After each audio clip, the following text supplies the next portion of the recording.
Segunda-feira nós iniciamos os nossos estudos através da internet da AME, Associação Médica Espírita de São Paulo. Tem várias AMEs em vários lugares, né, no Brasil e no exterior. E foi e é importante acompanhar esses estudos, porque a exemplo da AME, a NUPES, que é o Núcleo de Pesquisa Espírita, também em Juiz de Fora, tem dado subsídio, tem dado uma grande colaboração para as casas que queiram desenvolver um trabalho voltado a desenvolvimento espiritual.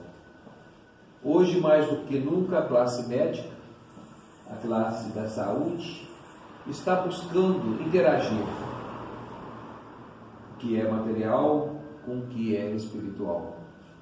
E nada melhor do que esses profissionais que detêm a condição legal de exercer a atividade da saúde para engajar nesse movimento e dando respaldo às casas espíritas para que possam desenvolver um trabalho que nos é peculiar, que é o trabalho da alma, que são as faculdades da alma, para que a gente possa, de uma forma consciente, de uma forma científica e, acima de tudo, de uma forma humana, trabalhar a alma como uma condição nata para que a gente possa nos desenvolvermos, nos evoluirmos.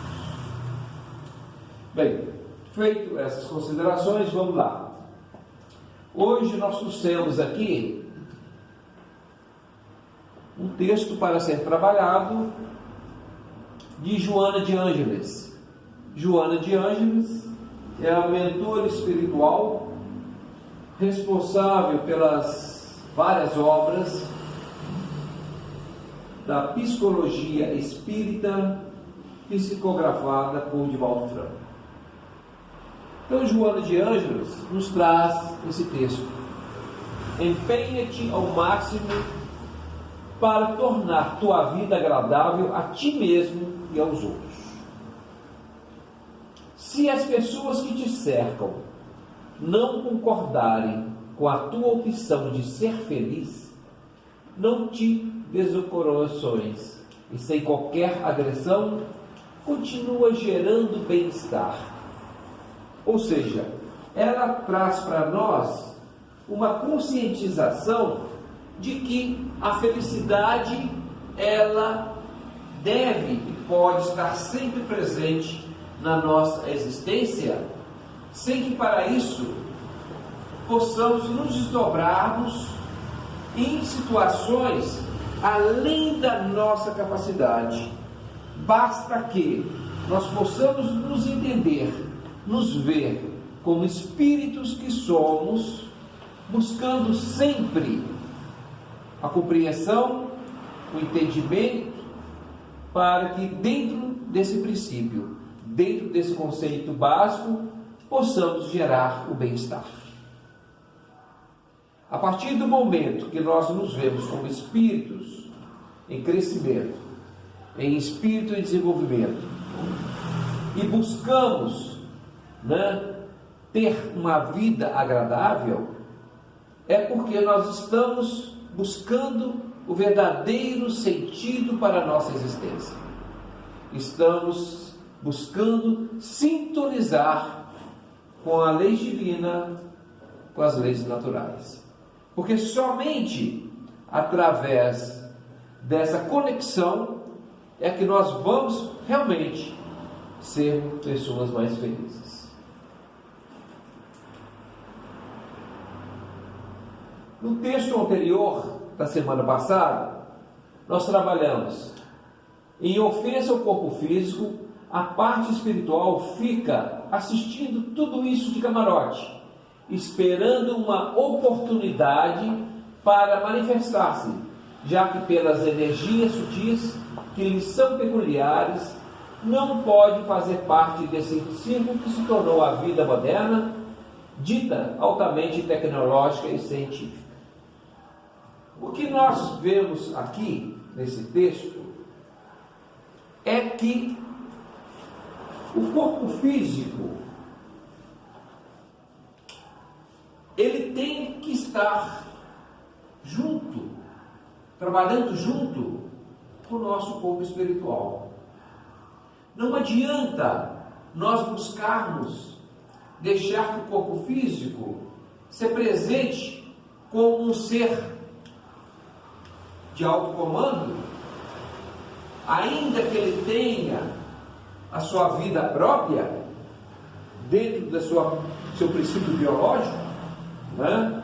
Tanto é assim que quando nós dormimos e o espírito aproveita para invadir-se do corpo físico, todo o nosso sistema continua funcionando, né? O coração continua com os seus batimentos cardíacos menores, mas a respiração, toda a fisiologia continua, independente da presença do espírito, que pode estar se afastando do nosso corpo, né? Então, o que ele busca aqui é exatamente, dentro desse aspecto, com relação aos nossos procedimentos, em relação às nossas ações. Ou seja, se nós, num determinado momento da nossa existência, nós não cuidarmos da nossa conduta, se nós não cuidarmos do nosso posicionamento, o que vai acontecer é que o espírito que habita em nós vai ficar assistindo. Esse assistindo é de forma, não é uma coisa real. É, na verdade, o assistir aqui é mais uma metáfora. Porque quando o espírito evade do corpo, é a morte do corpo físico.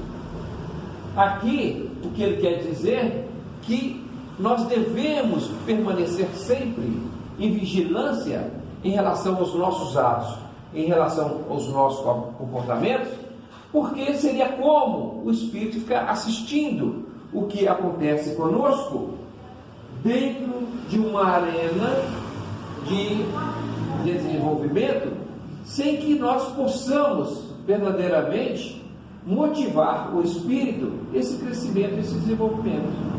Então, toda vez que nós afastamos dos nossos princípios, que nós afastamos dos nossos conceitos, nós vamos estar assistindo simplesmente a vida passar. E quando isso acontece, nós estamos perdendo o nosso tempo em relação ao nosso crescimento e o nosso desenvolvimento, né? Ou seja, o que nós temos que fazer é buscar sempre ter o comando de nós, das nossas atitudes, o comando das nossas ações, o comando da nossa existência. Não podemos permitir ficar assistindo de camarote a vida passar, porque nós temos um compromisso conosco, nós temos uma responsabilidade conosco em relação ao nosso crescimento e ao nosso desenvolvimento. A ciência, transportando a barreira mística, religiosa e da superstição, oferece um conhecimento profundo sobre física quântica, biologia e psicologia.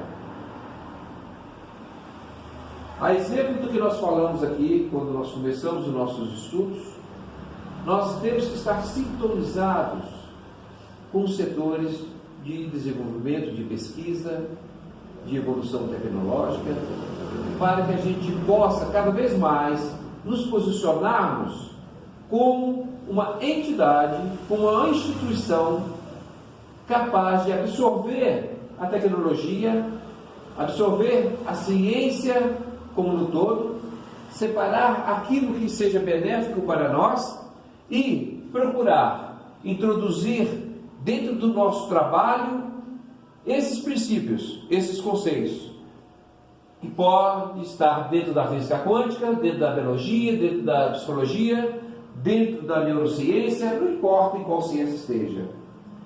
Se ela tiver um propósito evolutivo de crescimento e desenvolvimento, cabe a nós, estudiosos da doutrina espírita, da pedagogia espírita, procurar se inteirar desses fatos para que a gente possa assimilar o que tem de melhor dentro dessas ciências, para que a gente possa então trazer isso para o nosso dia a dia, trazer isso para o nosso plano, para a nossa existência.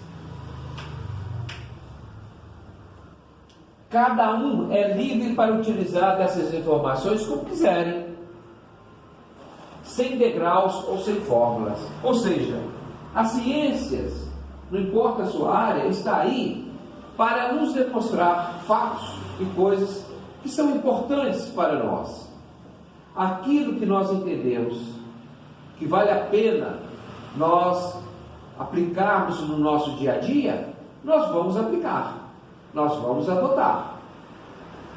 Porque não é pelo fato de ser ciência, de ser uma tecnologia avançada, que ela por si só vai ser útil para nós.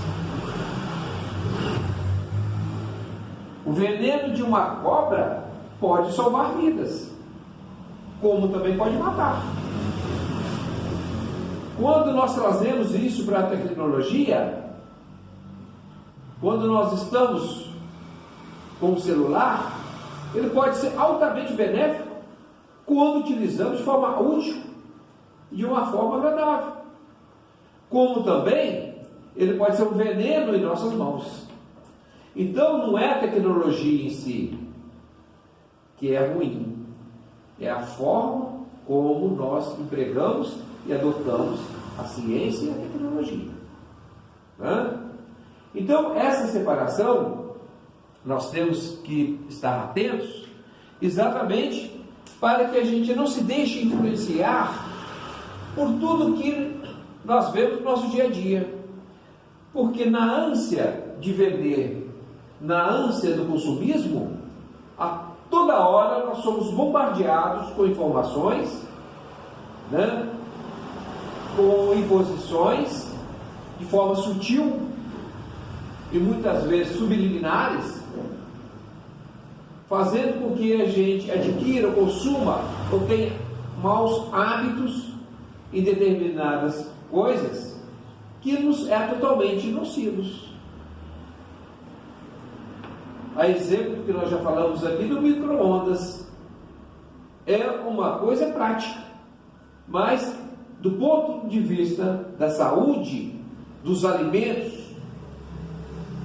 em termos das suas energias vitais, é um sacrilégio, é um crime nós submetemos os nossos alimentos a esse aparelho para que possamos utilizá-lo como alimento. Porque ele acaba com todos os fluidos, com todas as energias dos alimentos ali. É prático? É. Mas não é saudável. Está dentro da tecnologia, da ciência? Está. Mas do ponto de vista da saúde e do ponto de vista do avanço espiritual, ele é totalmente nocivo para nós que dependemos de termos alimentos saudáveis em todos os sentidos, inclusive em relação à questão etérea, que são os fluidos vitais existentes em todos os alimentos.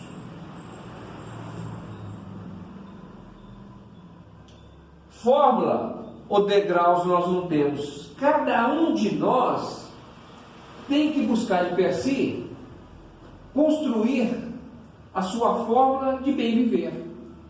Cada um de nós deve buscar se ajustar nesse mundo material que, diga de passagem, precisamos ainda dele, para que a gente possa nos conduzir.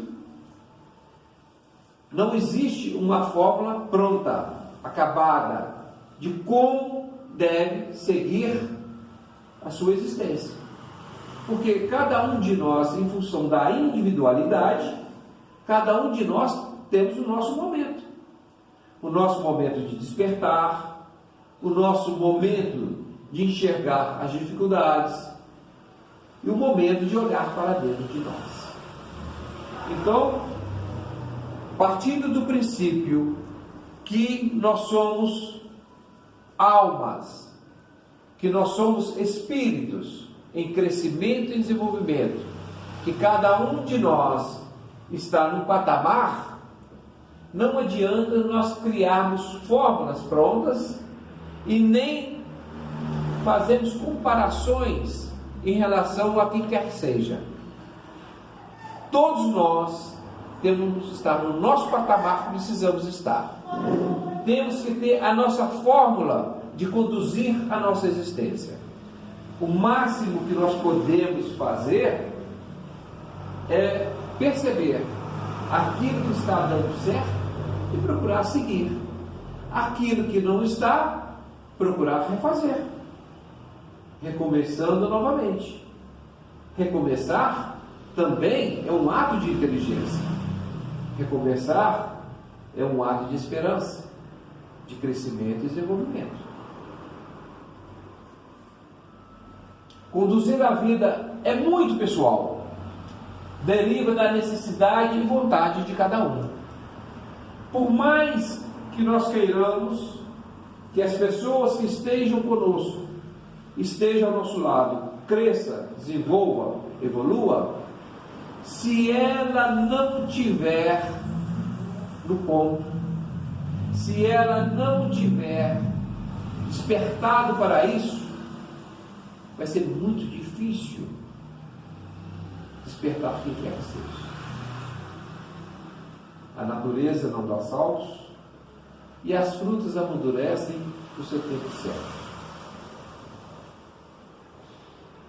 Nós gostaríamos sim que esse despertamento atingisse a todos, como o amadurecimento também fosse parte integrante de todos nós.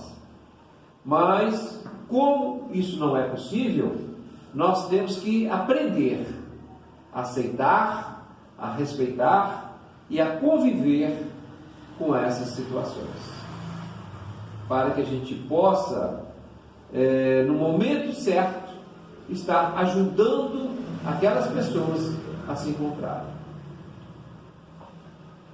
Qualquer coisa, gente, vamos questionar, vamos perguntar, fique à vontade.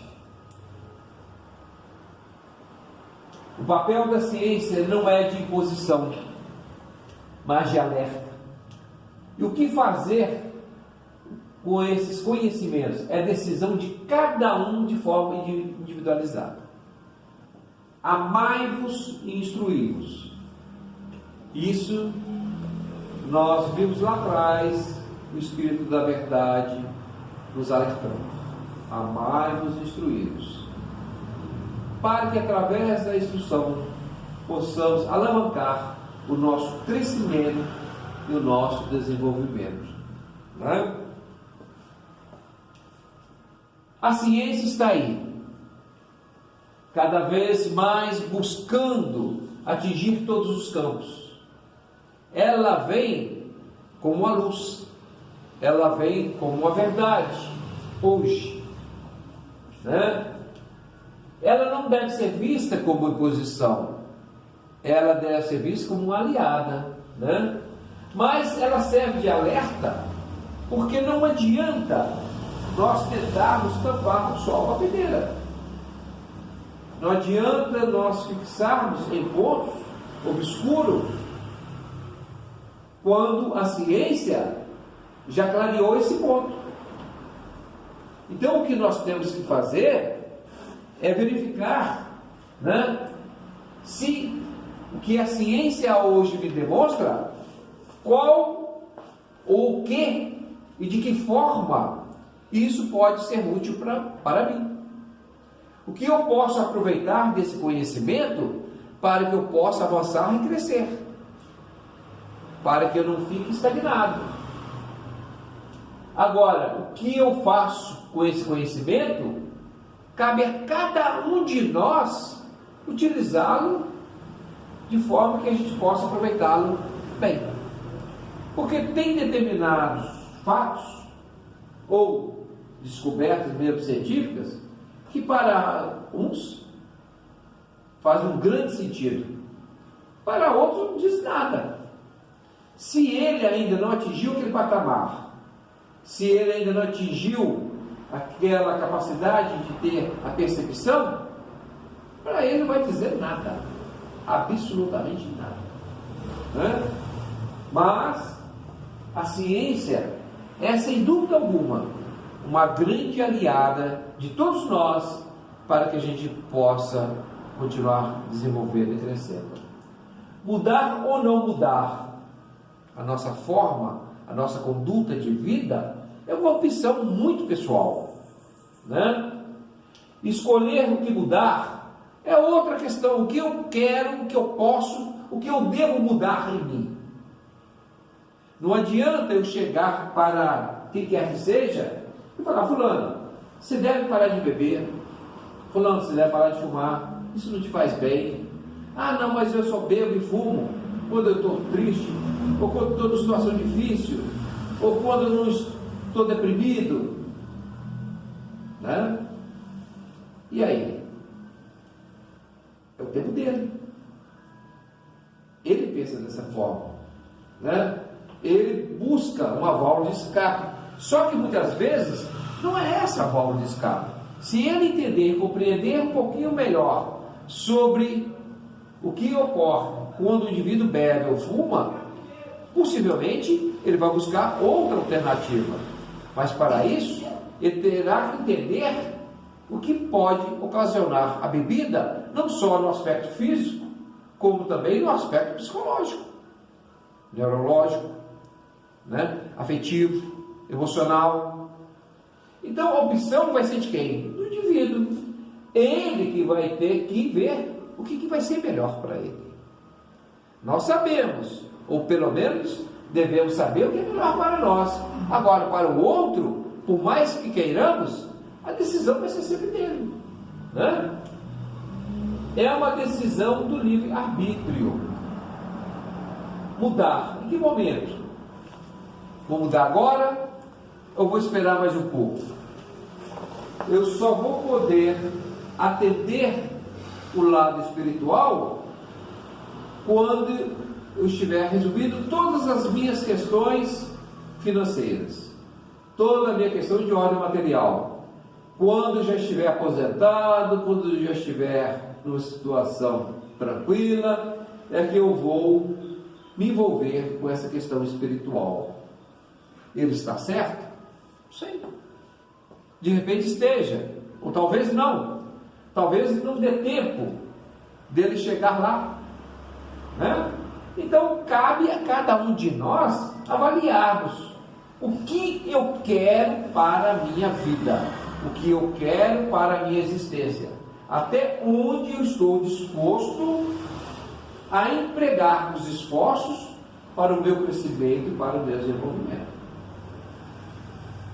Então isto, repito, é uma questão muito pessoal. Por mais que a gente saiba, por mais inteligência que a gente tenha, ninguém vai conseguir nos convencer se nós próprios não somos capazes de nos convencer. Não tem jeito.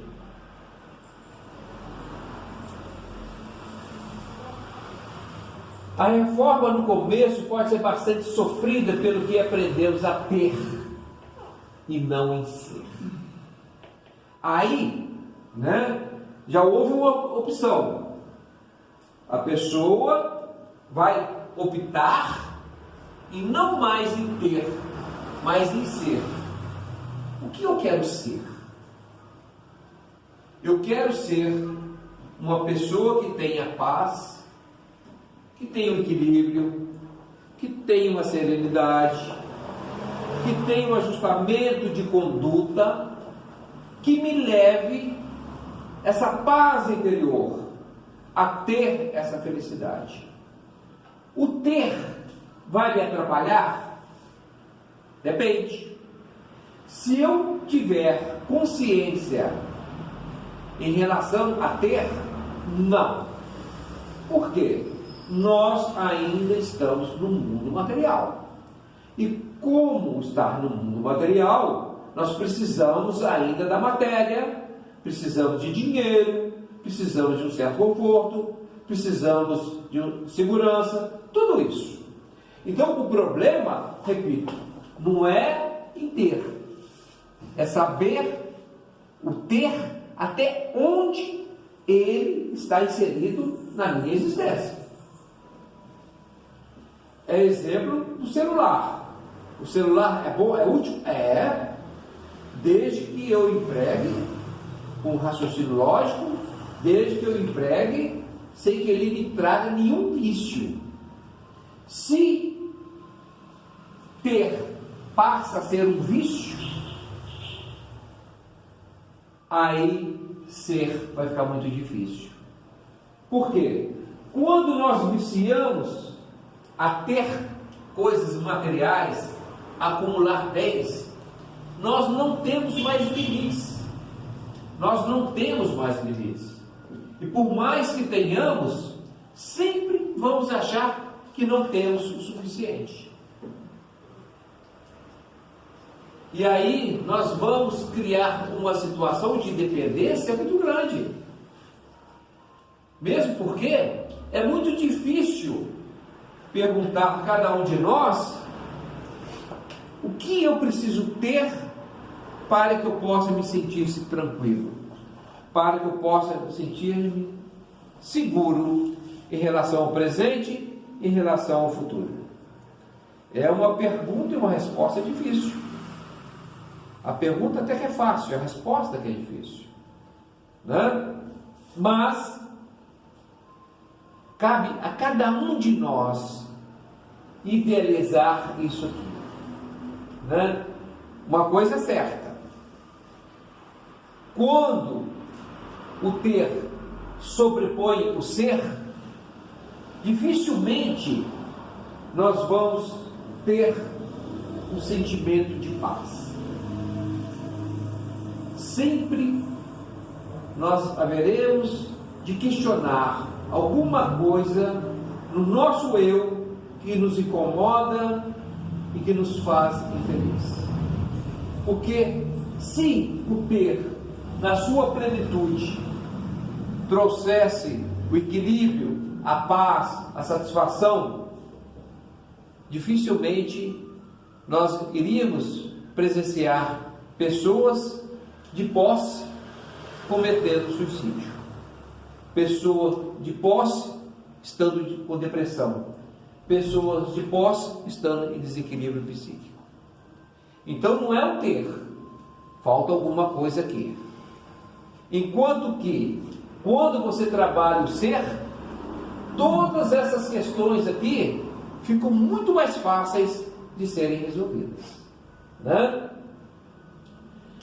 Fazendo o que é preciso, olha só, fazendo o que é preciso e não o que eu quero com esse fim. O que é preciso?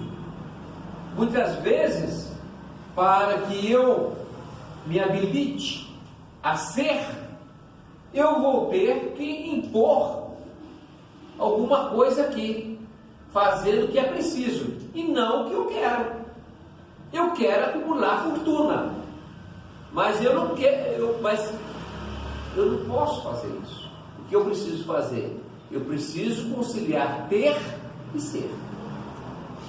Então nem sempre, né, eu vou fazer o que é preciso fazer. O que eu preciso é estabelecer o que eu quero para mim. Exercício permanente todos os dias do que eu quero ser.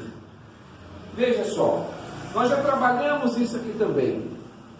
Nós sabemos que para que a gente possa adquirir hábitos, é preciso o exercício permanente. Se nós viciamos em ter, que é um exemplo, para que a gente possa combater esse vício de ter cada vez mais, nós precisamos exercitar muito o ser. Porque constantemente nós vamos nos deixar conduzir na busca do ter. E à medida que as oportunidades forem aparecendo, nós não vamos perder essa chance. E isso depende de cada um de nós. Não é fácil. Eu digo não é fácil porque realmente não é. Eu não gosto muito de dizer e falar essas coisas não. Mas só para vocês terem uma ideia, quando eu me dispus a iniciar esse trabalho aqui no NAI, eu tive que decidir sacrificar parte do meu trabalho profissional, sacrificar inteiros, né? Ou senão não teria condições de realizar esse trabalho. Eu achei que era o momento de fazer esse trabalho. E como todo o meu tempo era ocupado no meu trabalho profissional, eu tinha que escolher entre continuar trabalhando excessivamente ou mudar parte do meu trabalho, convertendo num outro tipo de trabalho. Eu não ia deixar de trabalhar, mas seria uma outra proposta de trabalho, né? Tudo isso traz em nós, no início, uma certa preocupação, que é natural. Mas dependendo do empenho que você faz, você consegue. Por quê? Você tem que quebrar, né, aquela condição que você pontuou, que você cultivou, que você se propôs ao longo da sua existência, para você reiniciar um novo programa de trabalho. E não faltam pessoas que vão dizer: você é doido, agora que você poderia estar numa condição muito melhor, que você já construiu todo um alicerce, você vai deixar? Por isso que eu falo, qual a hora de tomarmos as nossas decisões? Repito, isso é uma coisa muito pessoal. Cada um tem um momento, cada um tem o seu tempo certo, né? Alguns conseguem ainda, né, dentro dessa existência, fazer isso. Outros aguardam algum tempo e não conseguem. Então isso, repito, é uma questão muito individual, né? Então, voltando aqui, exercício permanente todos os dias do que eu quero ser, sabendo que vai ocorrer impactos dessa proposta nas pessoas que estão à sua volta, sem dúvida alguma, porque nós não estamos sozinhos, nós temos a nossa família, nós temos mulheres, nós temos maridos, nós temos filhos, né? Nós temos pais, mães, irmãos, enfim, toda a família ao nosso lado. E quando nós fazemos essa proposta, muitas vezes nós vamos mexer grande parte dessa estrutura. Até que ponto, até onde nós vamos resistir essas pressões que vão acontecer. Por quê? É uma mudança, repito, individualizada. Não é uma mudança familiar. Ah, agora a família toda vai mudar. Não é assim. Nós mudamos dentro da família. E até onde vai haver essa aceitação? Até onde vai haver esse equilíbrio para que você possa contornar essas situações? Então, isso é uma coisa real. É uma coisa que cabe a cada um de nós trabalhar esse projeto.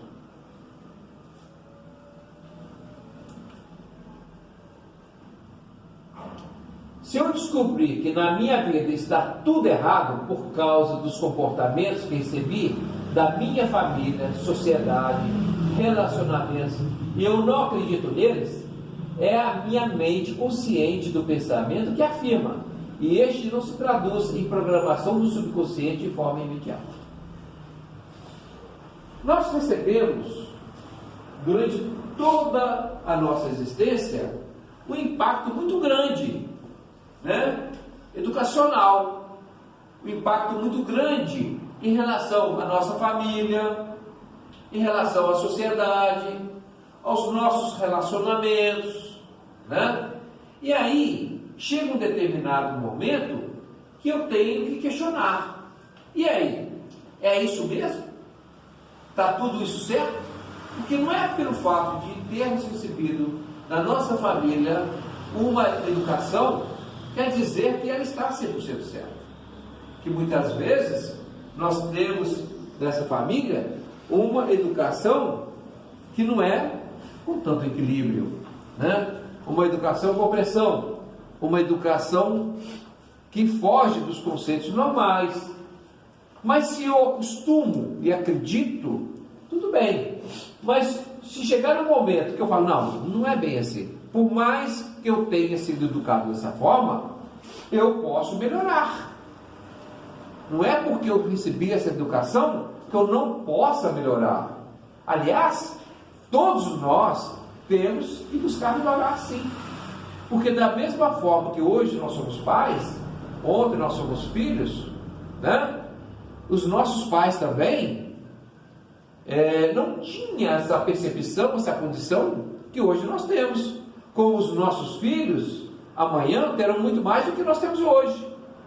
E isso é uma consequência natural do crescimento, da evolução, dentro do aspecto moral, do aspecto religioso, espiritual, dentro da ética, da moral.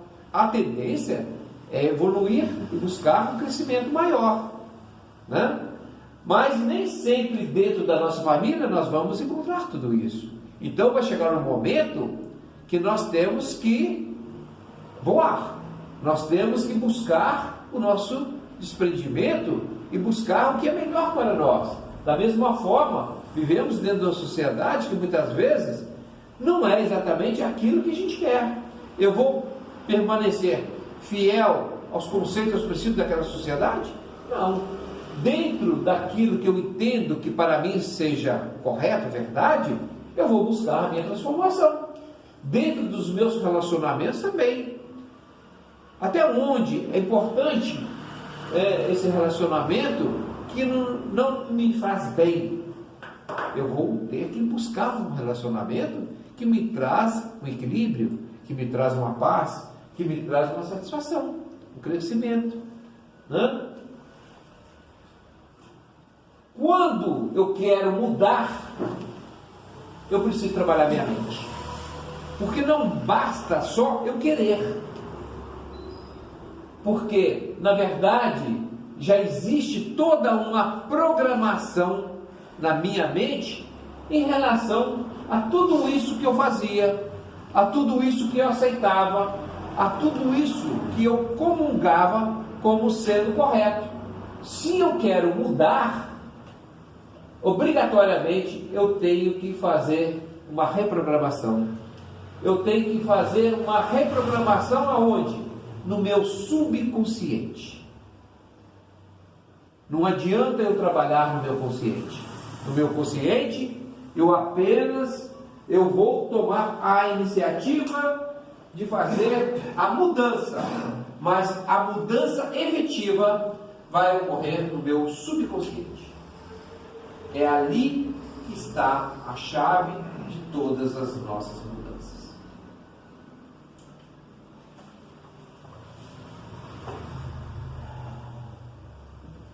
Com a crença da convicção de que eu quero mudar meu programa no subconsciente, devo pensar e afirmar: isto é o que eu quero. E por ser um pensamento nos campos da mente subconsciente e inconsciente, poderemos alterar o programa anterior. Epigenética. Mas isso é muito fácil, não é? Imediato, né? Como na natureza nada dá salto, como na natureza tudo é lento, da mesma forma que foi sedimentado no meu subconsciente um programa anterior que começou desde a fecundação do espermatozoide no óvulo e tudo mais, e vem acontecendo, né, para que eu possa ter essa conduta, eu vou ter que reformular isso. Só que eu não tenho o mesmo tempo que eu tive para compactar essa programação. Então eu vou ter que acelerar esse processo. Só que mesmo acelerando esse processo, ele não acontece de uma hora para outra. Ele é lento, sim. Por quê? Nós temos que nos convencer disso. Nós temos que acreditar nessa proposta. Nós temos que trazer para nós, dentro do campo do subconsciente, essa afirmação. E isso demanda tempo, demanda técnica e demanda, acima de tudo, vontade. Porque não adianta nada eu falar de boca para fora. Ah, eu quero mudar, eu preciso mudar. Nossa Senhora, eu preciso caminhar. Nossa Senhora, eu preciso mudar minha alimentação. Eu preciso parar de beber. Eu preciso parar de engordar. Né? Precisar, toda hora eu estou precisando. Mas efetivamente, dificilmente a gente quer fazer uma proposta séria de mudança. E essas mudanças exigem de nós uma vontade enorme. Se nós não tivermos essa vontade, dificilmente nós vamos conseguir atingir os nossos objetivos, em qualquer coisa da nossa existência. Se nós não tivermos essa vontade, que pode ser traduzido em fé, nós não vamos conseguir.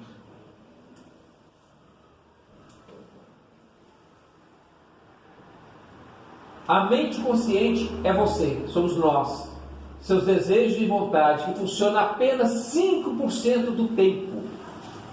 Mas podemos reescrever os programas negativos em nossa vida e mudá-los para comportamentos positivos.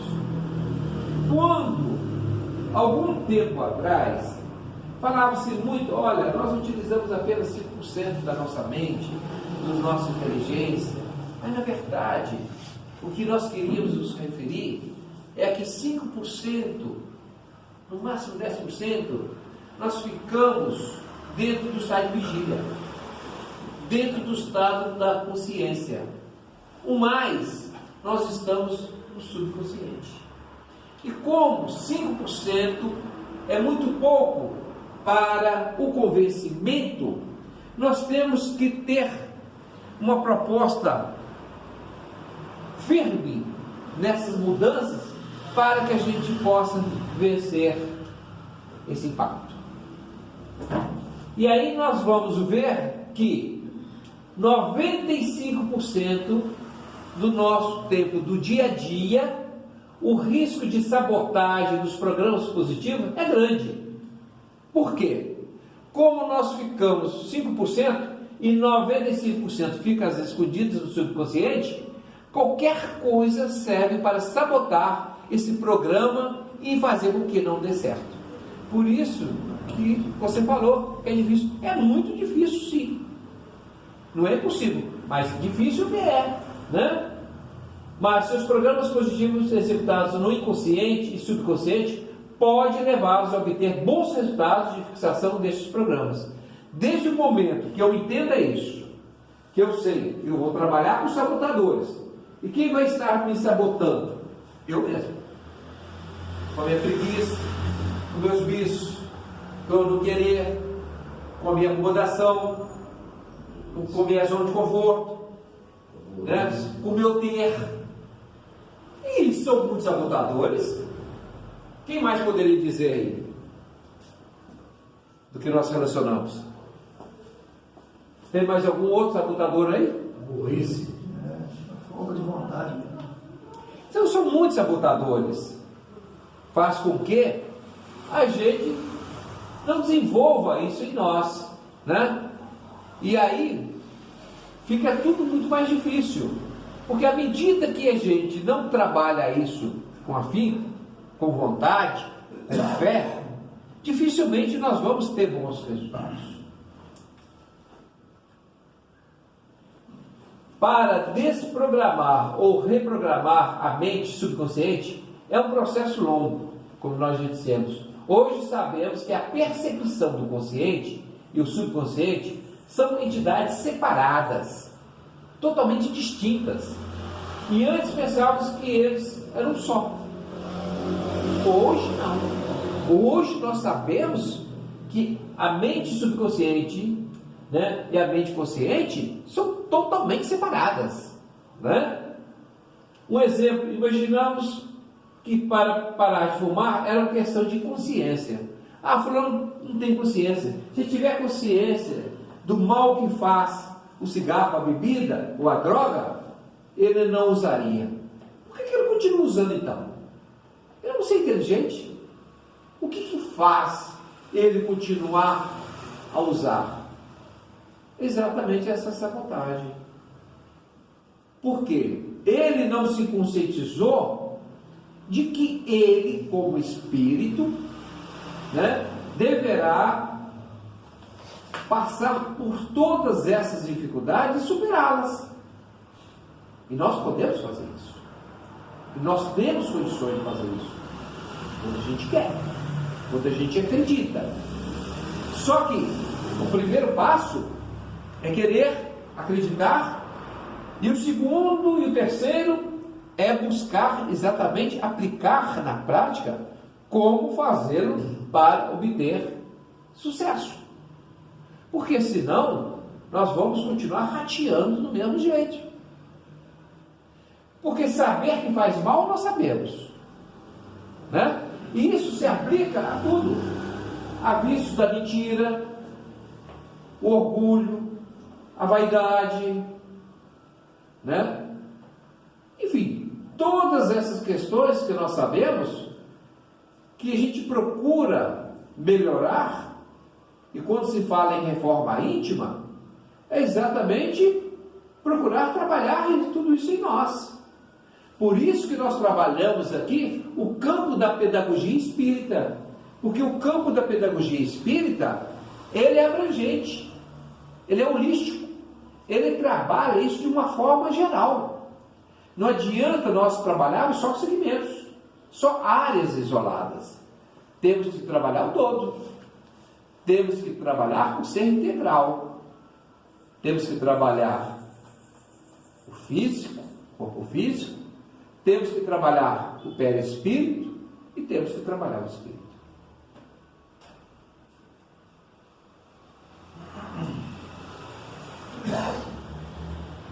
A realidade é que há necessidade de mudarmos o programa da mente subconsciente. O problema é que as técnicas são demoradas e queremos resultados imediatos.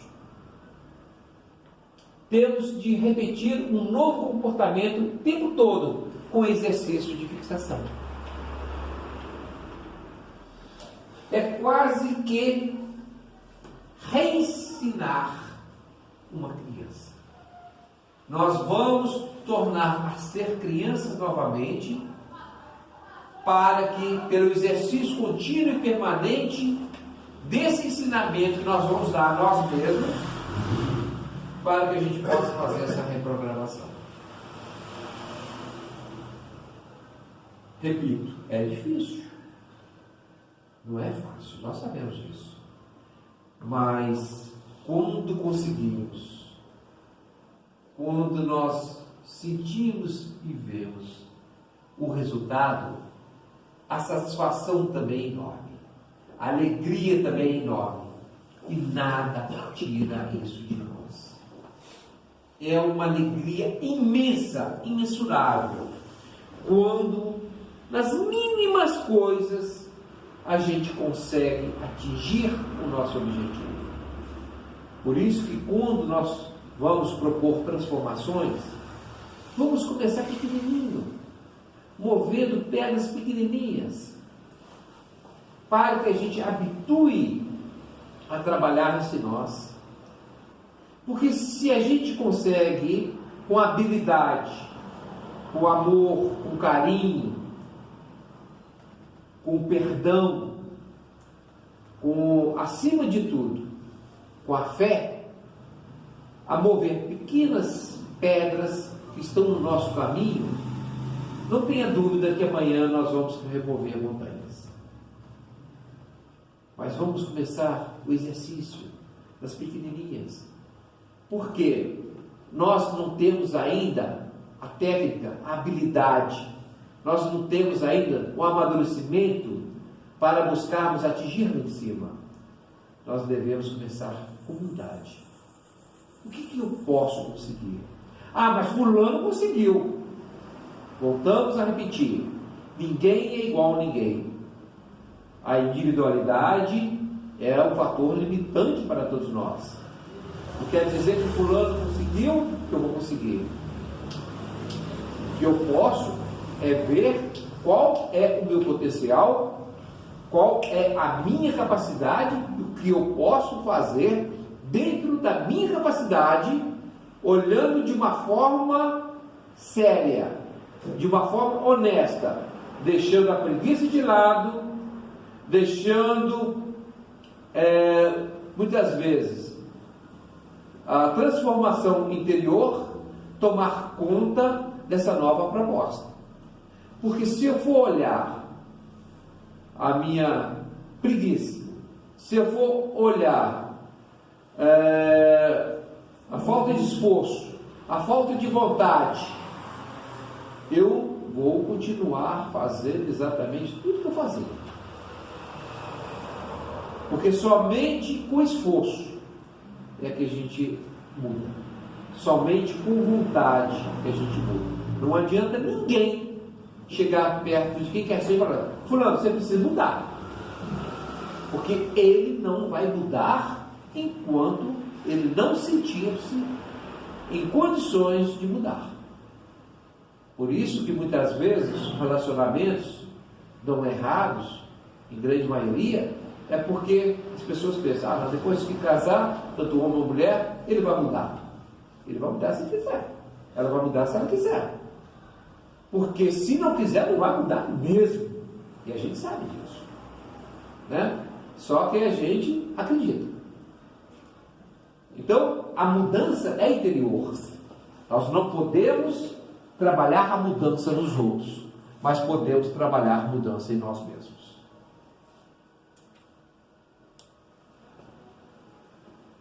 Queremos mudar coisas em nossa vida com pensamentos positivos ou afirmações como: eu quero ser saudável, ou eu quero um bom relacionamento.